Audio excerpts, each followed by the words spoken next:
మీకేం కావాలమ్మా ఇల్లు? సార్ బావ కూతురు సార్. ఉమ్. ఏంటి వీళ్ళ ఇంటి పరిస్థితి ఏంటి? ఇంకేముంది సార్,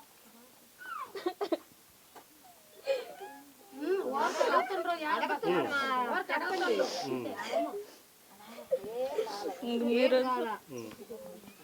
మొత్తం ఆడపిల్లలు, అందరు ఆడపిల్లలు కష్టపడితేనే వాళ్ళకు. ఉమ్.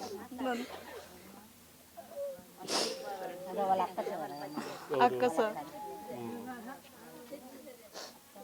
అక్క ఇంకొక అక్క సార్. ఓకే. ఉమ్. ఏం ఏం పని చేసేవాడమ్మా? పెన్షన్ బేల్దారి పని సార్. బయలుదేరి పని. బేల్దారి పని చేసేవాడు. కూలి నాలి పని చేస్తే ఇక్కడికి వచ్చిన కూలికి పచ్చి కట్టబోయేవాడు. ఆ అమ్మాయి కూడా ఇది పొలం పని చేసుకుంటుంది. ఆ పిల్లకాయని చాక్కుంటున్నారు అంతే వాళ్ళు. ఇంకేం పొలం బుట్ట ఏమి లేదు. ఎన్ని రోజులైంది పెంచలేగారు బయలుదేరి? చిన్న అదే చిన్న చిన్న పోయి. ఆయన పోతే 2 నెలలు 3 నెలలు చేసుకునేదే వస్తుంటాడు. ఇప్పుడు 2 నెలలు అయింది పోయి, నిన్న బయలుదేరినాడు అని చెప్పాను అంతే. ఆయనకు వదిన ఏమా వాళ్ళ అక్క ఆమె అంతే సార్.